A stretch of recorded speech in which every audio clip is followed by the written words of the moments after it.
Thank you very much. Good evening, everyone. Thank you very much for joining this session on MIAD 812, which is on international conflict and cooperation. So, in our last class, we trying to define conflict and cooperation and the perspective of the realists and the idealists and how the philosophers see conflict and cooperation in international political system. And one thing also we note is that we talk about arms disarmament and armed weapon proliferation. So we give an example how weapons have been circulated to the hand of unwanted people. So tonight we operation in international political system and the crisis in international political system, example in currently going on in Ukraine and the Syrian civil war. Now, today we want to look at the role of international institution in managing conflict and cooperation. The role of international institution in managing conflict and cooperation.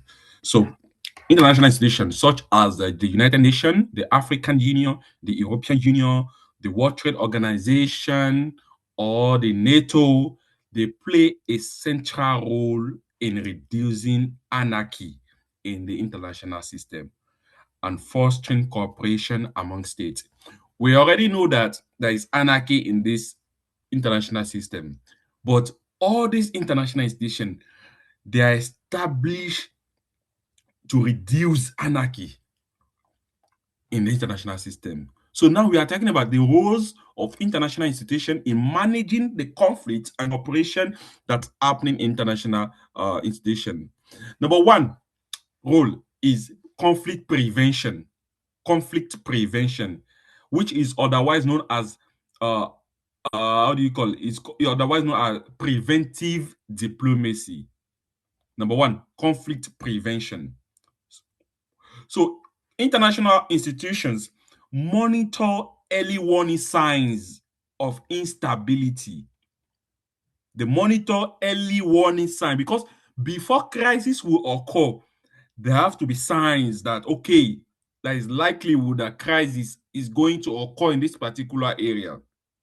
So, international institutions monitor early signs, understand, of instability. And also, once the signs are noticed, they facilitate dialogue between disputing parties. They facilitate dialogue between disputing parties.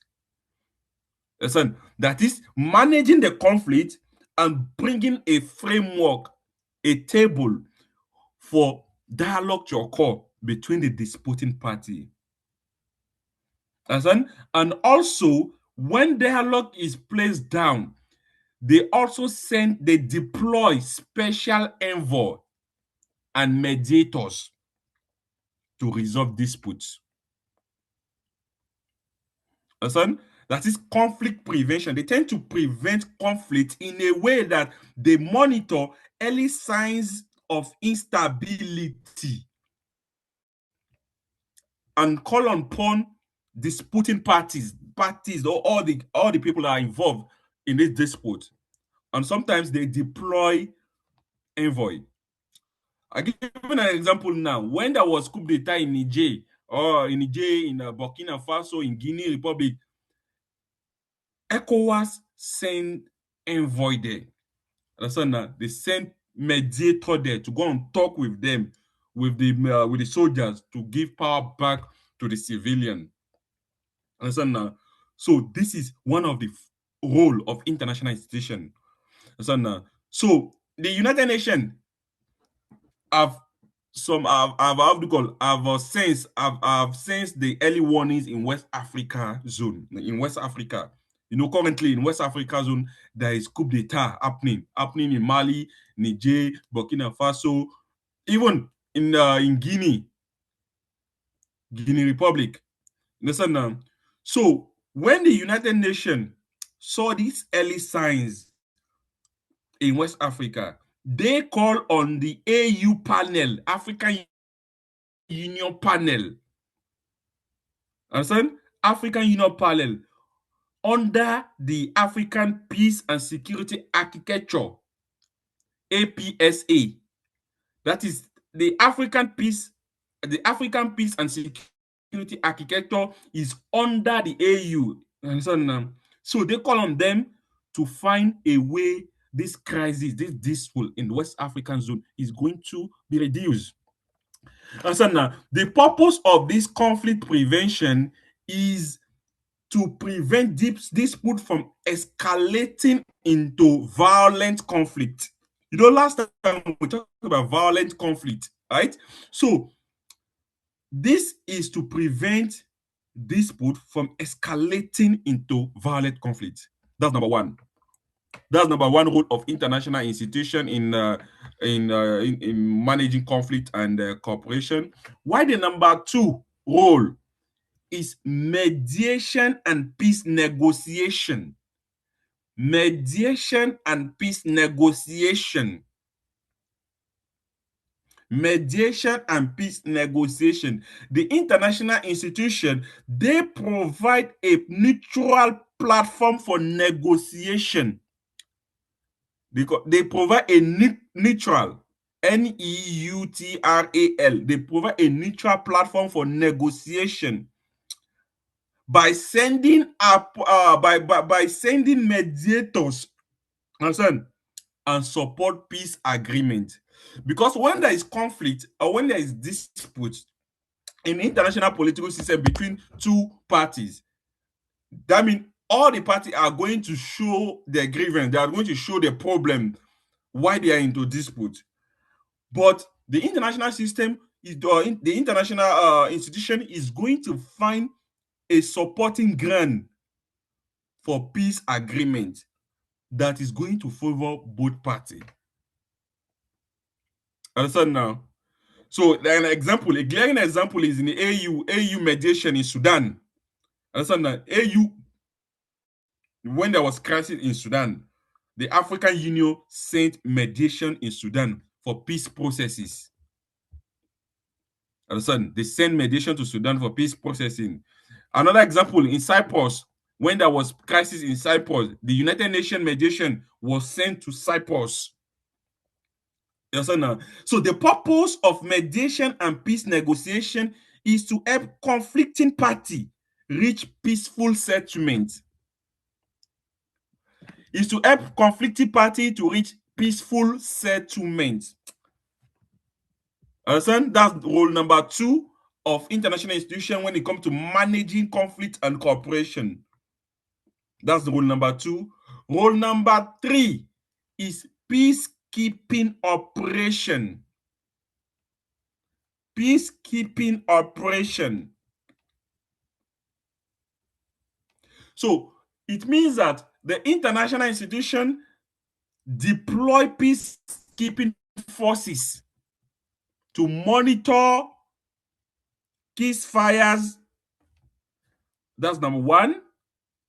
To protect civilians, and that's number two, and also to support disarmament. Which means that when there is crisis in a country or in a city or anywhere in the world, the international institution, they have peacekeeping force. They have peacekeeping force. They deploy this peacekeeping. They deploy this peacekeeping force to that particular zone that there is crisis. And this peacekeeping force, they go there to monitor ceasefire. That is, we ask you to stop fighting. Stop fighting now. So those peacekeeping force, they are sending them, they go there to monitor if truly they've stopped the crisis, the conflict. Understand? And also, the peacekeeping force also go there to monitor or protect civilians, because the civilians are not the causes of the fight. So the life of the civilians must be protected. Understand? And also, they also support disarmament, that is, all those people will get weapons during the crisis. They also support them to withdraw the arm. They collect all the arms, all the weapons. They collect it from them because even if there is ceasefire, if there is no more war, and they still have the weapons with them,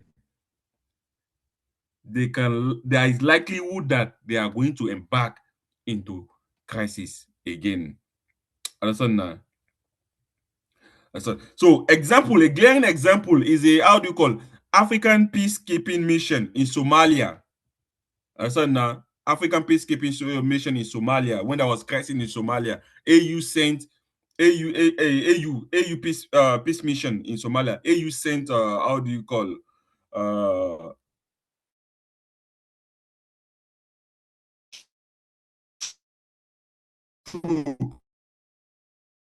peacekeeping operation crisis. Understand now? So in the United Nations mission peacekeeping, they were sent to in Congo when DR son. So the purpose of this peacekeeping operation is to stabilize post-conflict societies, which means that when there is crisis in a society and we ask them to stop fighting, we need to also monitor post-crisis.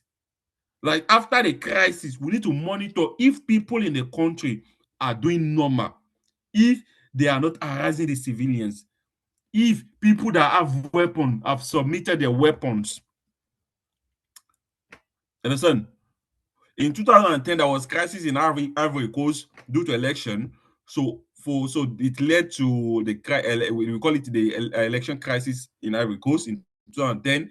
So for more than a year, but not up to 2 years, the rebels, like, they were having guns and the likes. So it takes how do you call the cooperation from international organizations and this player DJ Drogba, that was a player DJ Drogba, for those rebels to drop their weapons because Ivory Coast won then, and DJ Drogba, one of his wishes was all the rebels to drop out their weapons, that disarmament. That is after crisis. Sometimes the weapons are still in the hand of the wrong people, and we need to find a way to collect this weapon from them.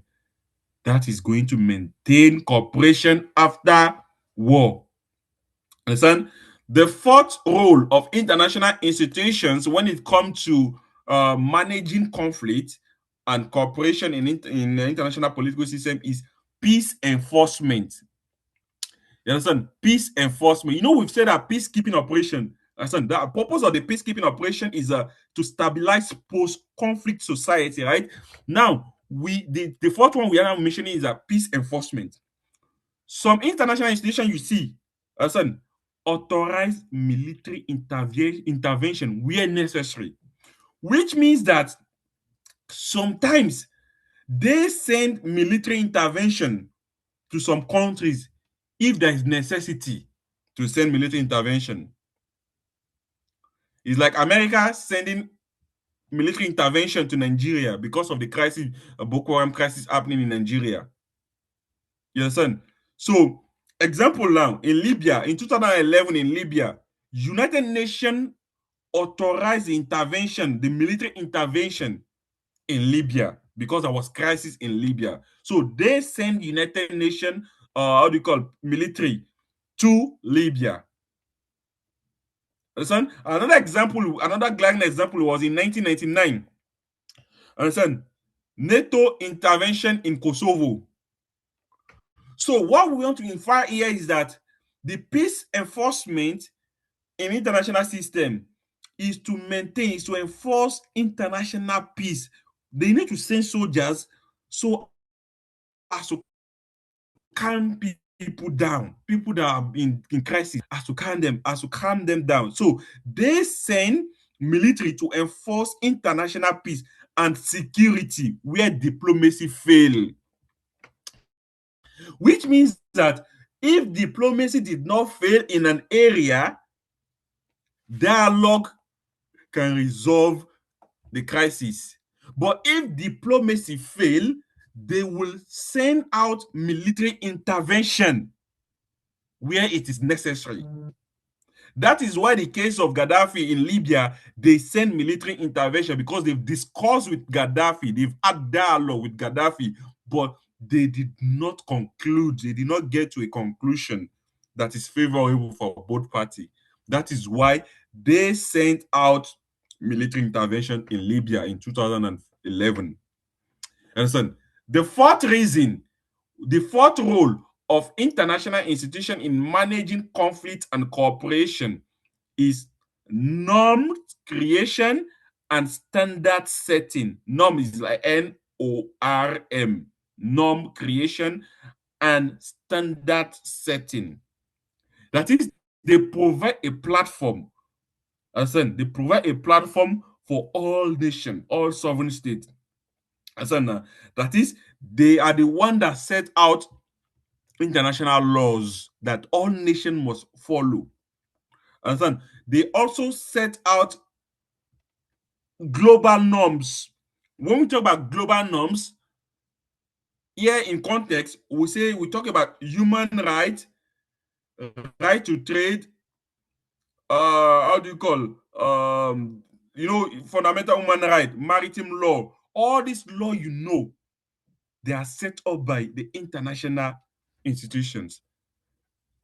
Now, so I'll give an example now. The Africa, we have how do you call it? No, not Africa. United Nations Charter. United Nations Charter, they prohibit use of force on people. Now, why the World Trade Organization, they set trade rules. Now, so these rules that they set is to make countries obey standard rules that is going to maintain peace, international peace. Because it is said that in a country that has no rules, there is no offense, which means that if there is rules and you breach the rules and regulation, you are going to be sanctioned. So this rule is to make countries, sovereign states, to comply with international norms and standards. Understand?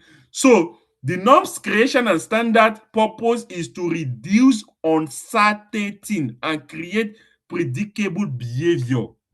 When there is rules, all nations knows how they need to behave in international political system. But when there is no rule, there is uncertainty.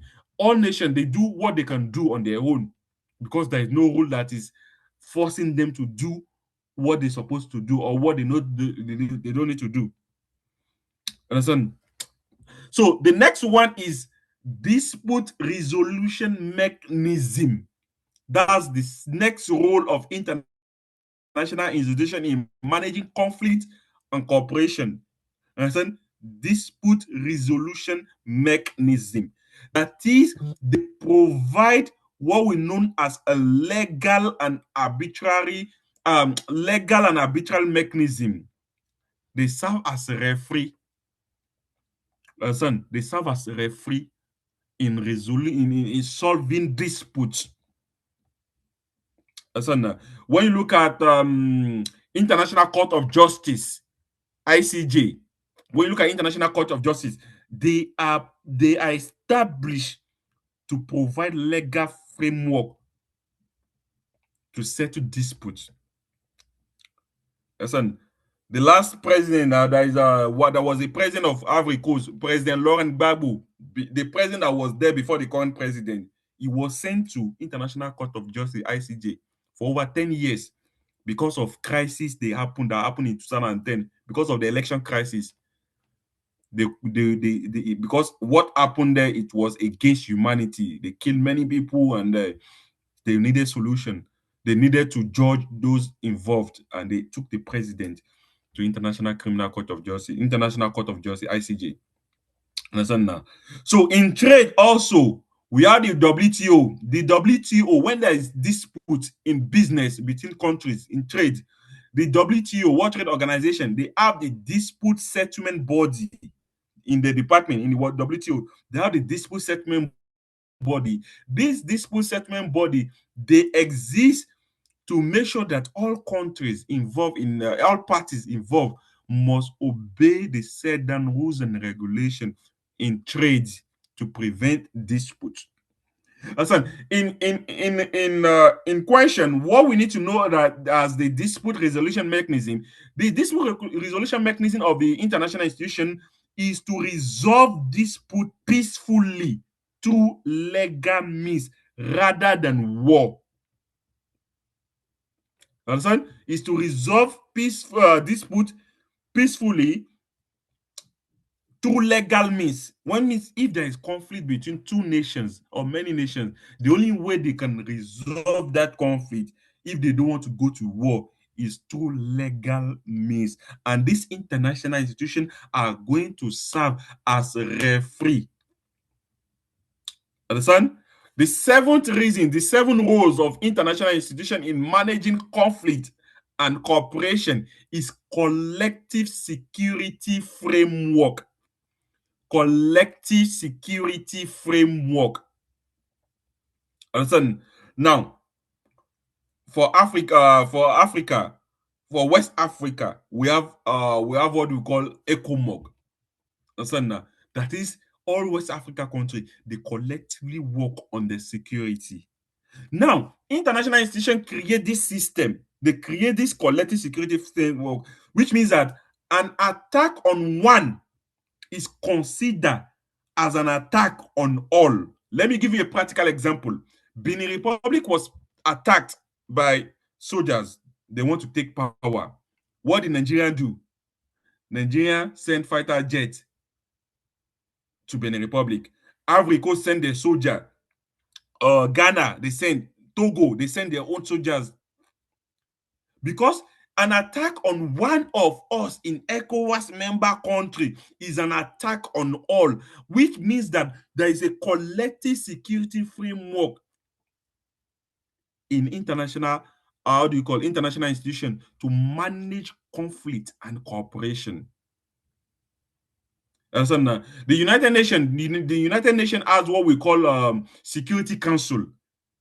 The United Nations Security Council, they are established for collective response mechanism in times of crisis. If you remember, Operation Desert Storm, where was the Operation Desert Storm? Before I'm talking, I don't know whether somebody's here.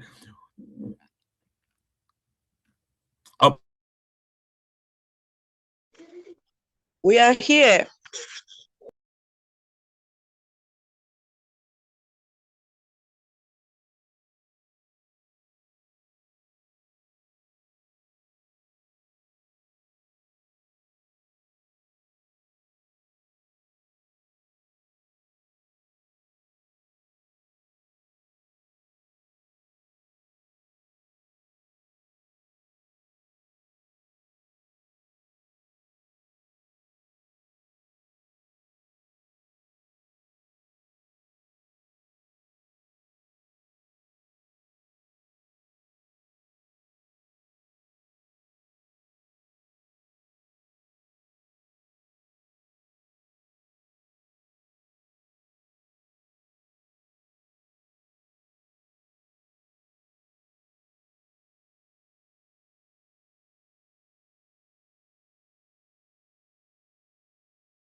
What's happening? Am I the only one that cannot hear anything? You're not the only one, sir. I think he has a problem with his network. Okay, thank God. Let's just wait for him then to come back. Yeah.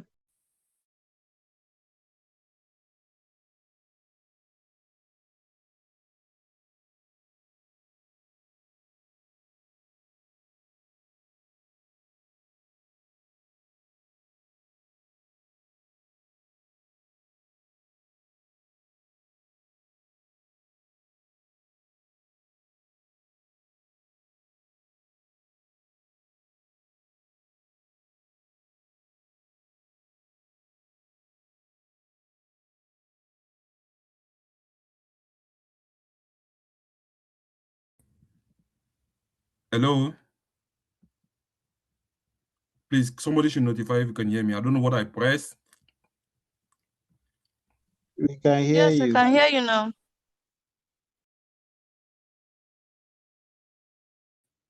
Thank you very much. I'm very, very sorry. So I was explaining something. I said during the troop there, I was asking you what was the Operation Desert Storm all about? Oh, we cannot see your screen again. Yeah, I will share my screen. So what is Operation Desert Storm all about? Can anyone tell me Operation Desert Storm? I think it was a war to liberate Kuwait from the occupation of Iraq. Thank you very much. How do I Thank you. put it? Something about, if I can remember, was about Iraqi's invasion in Kuwait, and it was led by coalition of countries led by the US, I think, to overthrow Saddam Hussein. Hello, can anybody hear me? Yes, we can hear you. Oh, I can hear you. I think Mr. Akanji's network is So Asian force there, issues. the network. Well,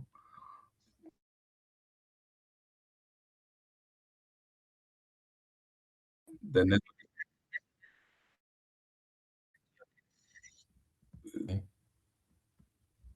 I'll connect my phone. So I will not share my slide. I will not continue. So just bear with me. I will continue without a slide. I'll share. I think you have the slide with you already.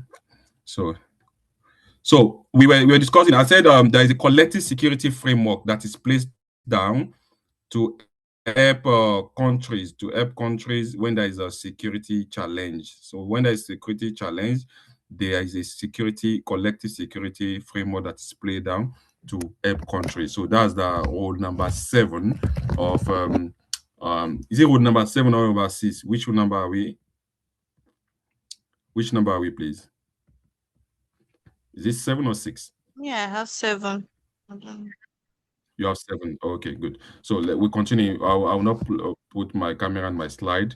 I don't know, probably because of that. I don't know, but we continue. So now the next role of the international institution is sanction and enforcement measure. Sanction and enforcement measure. So which means that international institution they impose sanction. They impose sanction bans or arms embargo. You understand? They give economic sanction, travel ban, arms embargo, which means that economic sanction, there are some goods that they are not going to enter your country. Even if they enter your country, the tariff you are going to pay is going to be extra expensive. Understand? Travel ban, sometimes when there is crisis now, they can put travel ban on some countries that you should not enter our country. And some leaders Some Nigerian leaders, they put travel ban on them in some country that they cannot enter their country. So it happened like that. Or they put arms embargo. Arms embargo in the sense that there are some weapons that you will never have in your country. There are some weapons. They do it in a way that there are some weapons you will never have in your country. I'm trying to find my network. So that is sanction. When you misbehave in international political system, there is sanction and enforcement measure, either economic sanction, travel ban, or arms embargo. Now, so the UN can sanction a whole regime. Maybe for instance, now I'm just giving an example. Maybe a leader is in power and the leader is misbehaving. They sanction the whole regime until the leader is out of power. Now, African Union also, AU, they can sanction an unconstitutional change of government. I give an example now. Niger, Burkina Faso, Mali, they are in crisis. Then they are not a part of ECOWAS again. So they receive sanction from ECOWAS. They receive sanction from African Union. Now, so the purpose of this sanction and enforcement measure is to put pressure on states or actors to comply with international norms. So they put pressure on states. When they put pressure, this sanction is to put pressure on countries so that they comply with rules and regulation in international institutions. Understand now? So these are some of the roles of how do you call international institution in managing conflict and cooperation. Now, another one we are the next slide we're supposed to talk of is, I don't know, but my slide is not working. Let me try to share my slide. I will try to see if it's working now.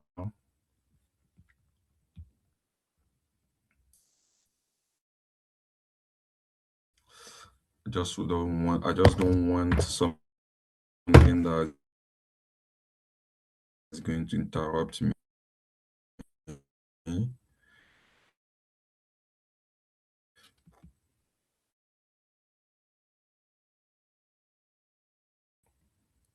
Can you see my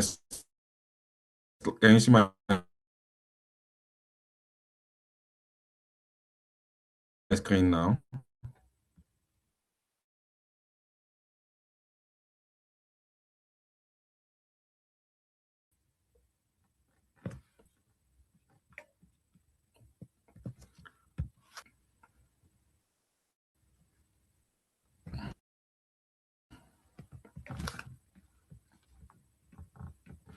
I can't see response.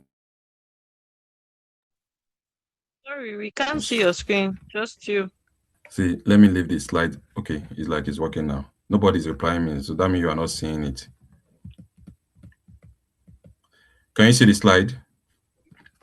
Okay, like it's starting now, but at some point, Somebody like should you reply, are please. frozen. It's loading.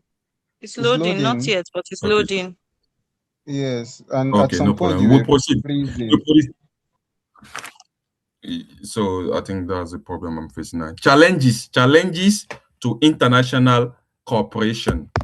What are the challenges to international cooperation? You can see it now.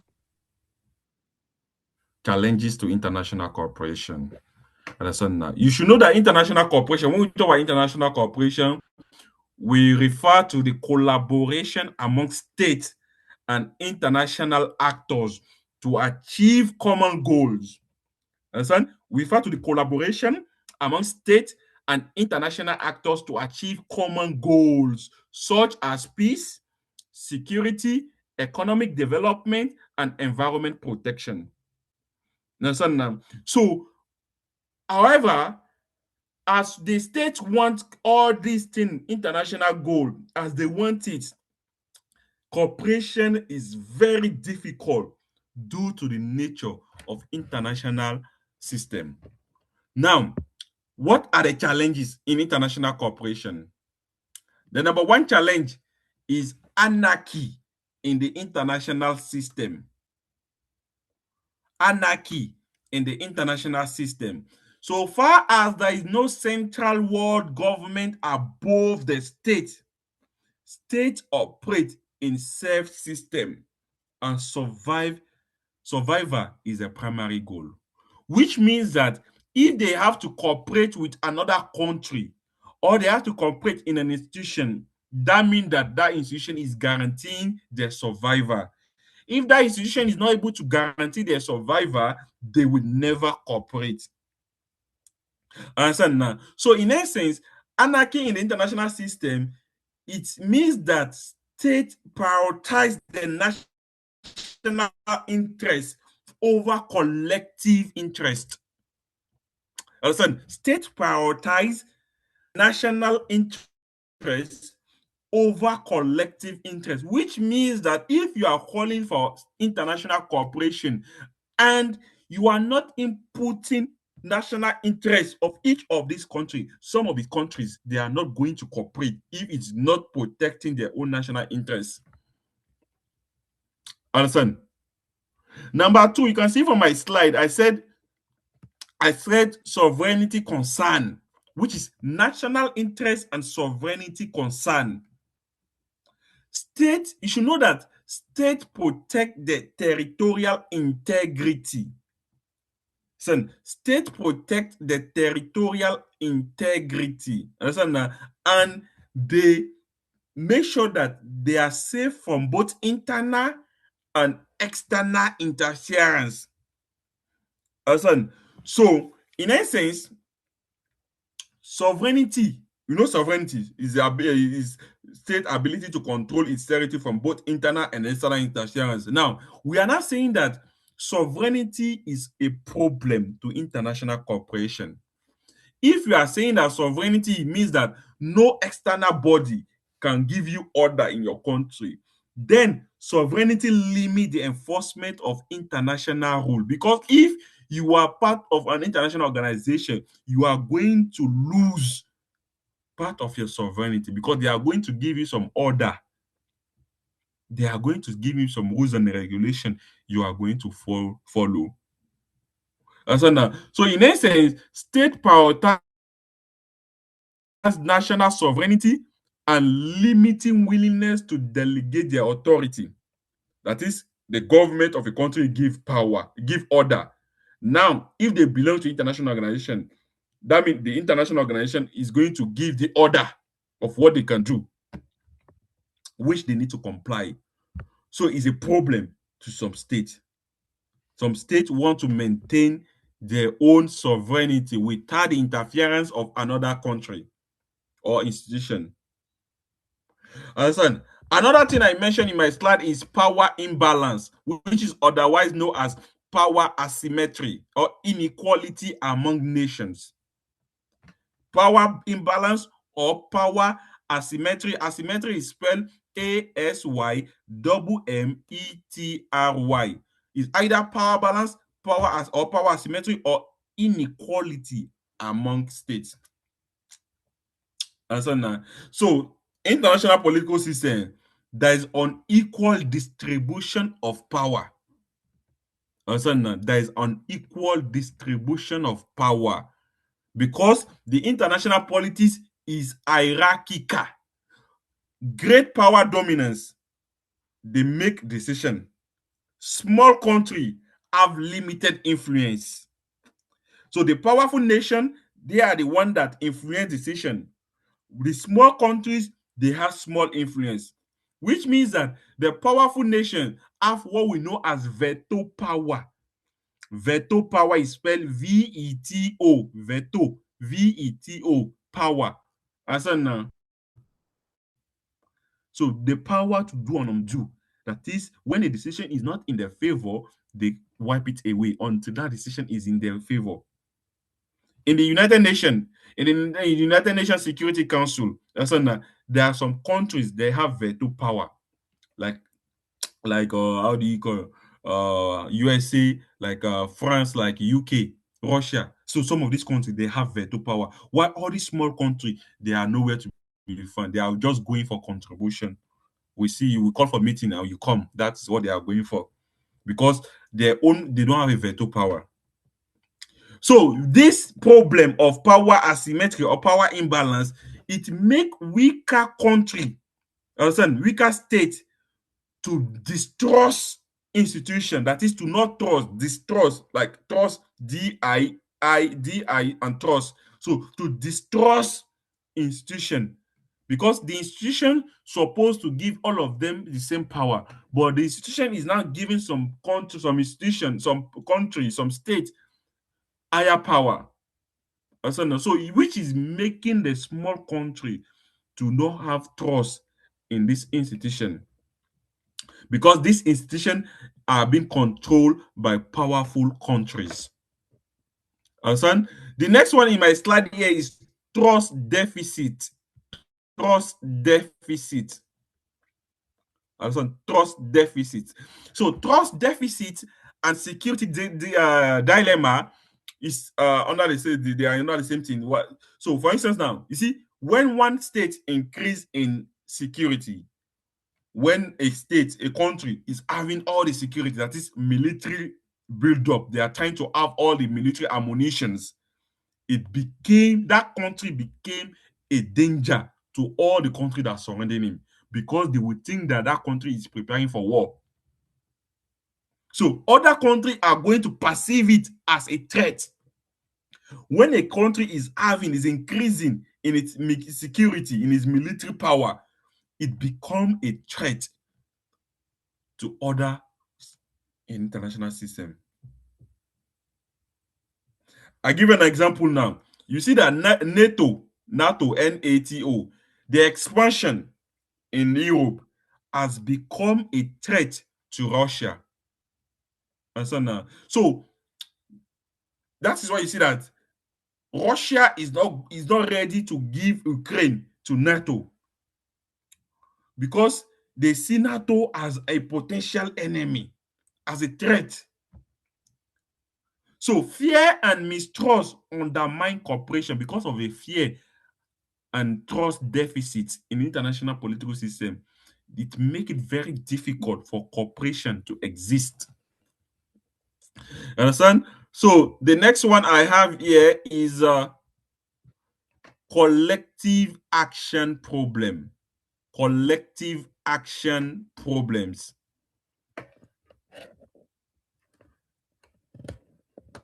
Because you see, some states, they may benefit from contribution. They may benefit from cooperation. That is, they may benefit from cooperation without contributing anything. Some country, they can benefit from, because they are member of international organization, they get all the benefit and they don't contribute. So normally, public benefit or collective benefit or collective or how do you call cooperation or collective, let me just put it like that, collective benefit requires shared responsibility. And collective benefit requires shared responsibility, which means that in essence, when a country benefits or something, the country should be able to contribute something. But sometimes you see some country, they don't contribute anything, but they benefit from international institution. So this makes some states to avoid bearing costs. That is, it makes some states to invest more money in international institution. Because if they put more money, benefit other countries that are not putting money, they are going to be benefiting. So it makes them to be reluctant in cooperating well with other nations. And so the last one I have here is competing national interests. Competing national interests. Competing national interests. You see, the diverse and the conflict in international in international politics is from the competing national interests they have, which means that if the international institution does not uphold the national interest of a particular country, it becomes very difficult for cooperation to be upheld. So state prioritize their own national interests. So the prioritizing your own national interest means that you will do all what it takes that what they are saying in this international institution should follow your own national interest, which is impossible because your national interest is different from another country national interest. You understand now? So this is another problem. How many did I mention? Is it 4 or 5? Is it 4 or 5 I mentioned? Please, just tell me, is it 4 or 5? I'm just how many dimension? Maybe 4 or 5. I think 5. I think 5. So I think I mentioned 5. Now the next slide we have here. That's slide 19. Future prospect for conflict and cooperation. That's the next slide we have here. Future prospect for conflict, and that is what is the hope of conflict and cooperation in the international political system. The hope of conflict. What is the hope we have? Future prospects for conflict and cooperation. What is the hope we have? We mentioned the rise of nationalism. The rise of nationalism. The rise of nationalism. You see, recently there are recent trend of patriotism. You see in the country whereby there are some people in the country, they believe that they are too patriotic. We have the case of Ibrahim Traore of Mali. We have the case of Ibrahim Traore of Mali. So he sees himself as the most patriotic human being in Africa. Upholding how do you call it? Is it Mali or Burkina Faso? Please, oh, Ibrahim Traore. Burkina Faso. Which country is Ibrahim Traore? Ibrahim Traore. Burkina Faso. Okay, Burkina Faso. So Burkina Faso, Ibrahim Traore. So you see that the way he behaved, it looks like he's too patriotic, too nationalist, protecting their own country. They don't want France. They don't want white people, Westerners in their country. Understand now? So the increase of this nationalist sentiment may tighten tensions and complicate international collaboration. Even in West Africa, ECOWAS is finding it very difficult to collaborate with Burkina Faso because of the rising of nationalism, like Ibrahim Traore. So now, because these people they become protectionist. They become protectionist. That is, they want to protect the country to the extent that making international cooperation very difficult. So now, and they also go on anti-globalization movement. This kind of leader, this nationalist leader, they go for anti-globalization movements. Anti-globalization movement in the essence that they don't want to deal with anything Western because they believe Westerners are the colonialists. And colonialists, when you talk about colonialists, you are making reference to those people that are enslaving you. So, and when you are having this kind of mentality, you will not want to mingle with another nation. And so domestic nationalist politics weaken multilateralism. Listen, when you see this kind of leader like Ibrahim Traore of Burkina Faso, this kind of leader, they are domestic nationalists. Listen, they make multilateral cooperation very difficult. Listen, that is another one. Another one is another challenge that might happen is technological warfare.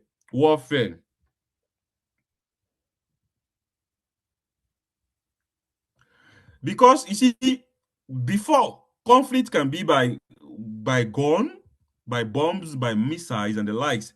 But now there is what we call advanced military technology, that includes cyber attack and autonomous weapons. So this is shaping how conflict is now in international politics.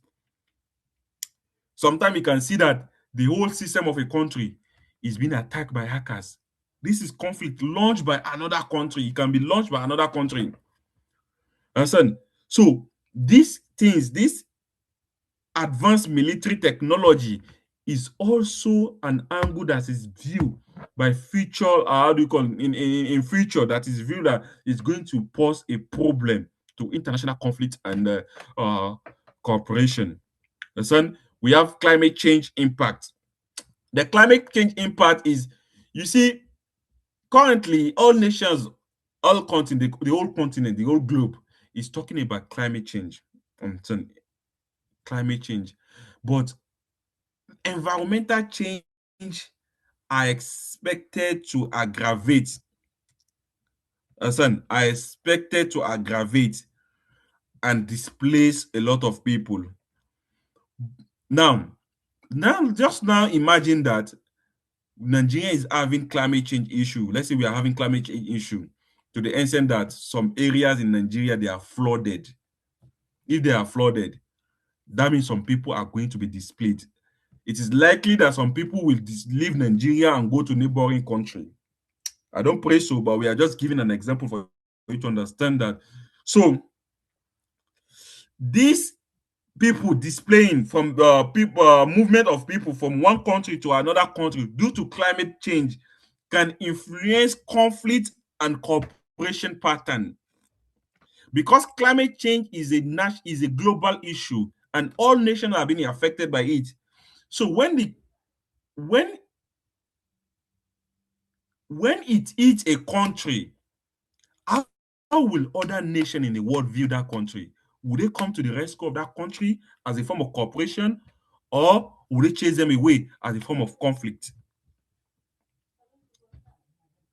Understand? Because the climate change issue is a national, is a global issue. Sorry. Now the last one is institutional engagement. The institution itself, the international institution itself. Understand?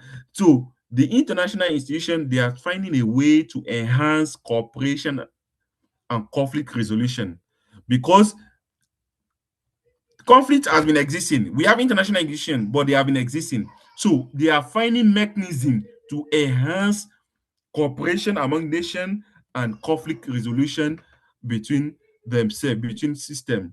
So in conclusion, we need to understand that conflict and cooperation remain a core element in international relations. They remain a core element in international relations. So and we talk about the theory like realism and liberalism to help us understand how the liberal sees conflict and how the realist see conflict. Understand now?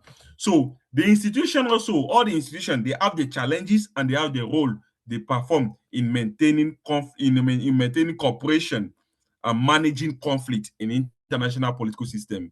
So conflict is going to continue existing. Crisis is going to continue existing, but international institutions, they will do all what it takes to maintain cooperation and managing conflict in international political system. So this is the end of module 1 of MIAD 812. Let me stop the recording. Any question, observation? Let me stop the recording.